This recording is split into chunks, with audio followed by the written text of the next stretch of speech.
is Thursday, September 24th, 2020, and I am Kim Bell, and I am talking to you today from my parents' lake house on Lake Sinclair down in Milledgeville, Georgia.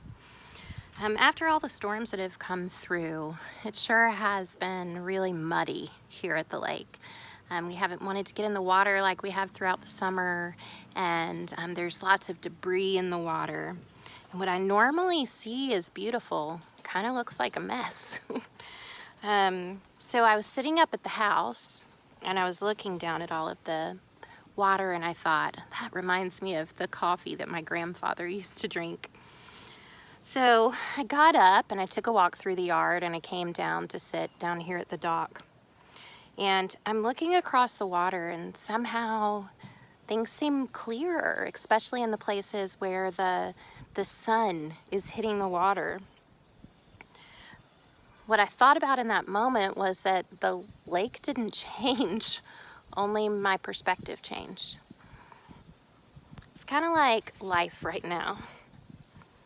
I've been reading Get Your Life Back by John Eldredge recently, and this book is challenging you to consider how daily practices and behaviors can refocus you on your union with God, and how you can shift your perspective and focus.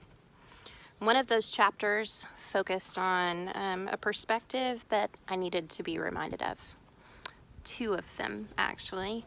The first one being the need to get outside in nature, to shift my perspective from being me focused to focusing on the intricacies of God's creation and the incredible interwovenness of it all.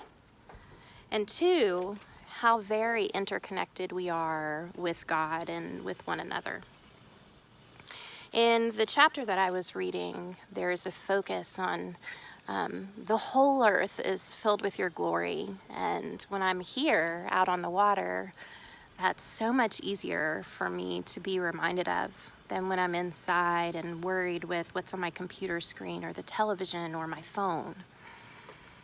In this message that came in the most recent chapter that I read this morning, a woman talked about needing to get out among the trees again because that was the place where she felt so connected to God. And I wanted to share with you this beautiful paragraph that was written.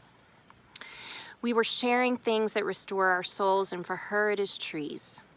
Groves, woodlands, forests, orchards. I nodded. Walking through a forest is about my most favorite thing to do when the day is hot.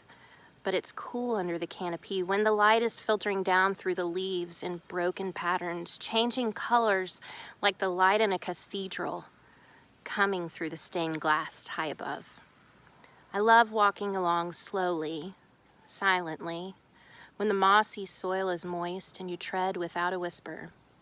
The wildlife doesn't seem to mind your presence. You might see a fox or pine marten, the flank of a deer slipping into the high ferns. It feels like the entire forest is one living, breathing entity. Because it is. And then he goes on to talk about the interconnectedness of the forest. And this is where I thought about you and me. When one tree in a forest is diseased, the other trees will send critical nutrition to it through the interconnection of the root system and fungi network in the forest floor, supporting the ill tree until it is well again. Trees will also communicate with one another in this way. If a foreign invader, like a beetle, bores into one tree, that tree will send signals through the hidden connection in the humus, warning the others that an enemy has come.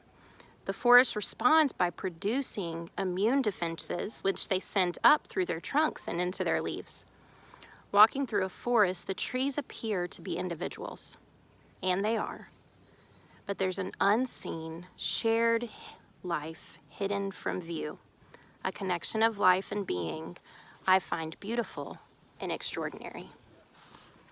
And this chapter by John Eldredge reminded me that even in this season, we are not alone, that There is life outside of our doors, outside of our computer screens.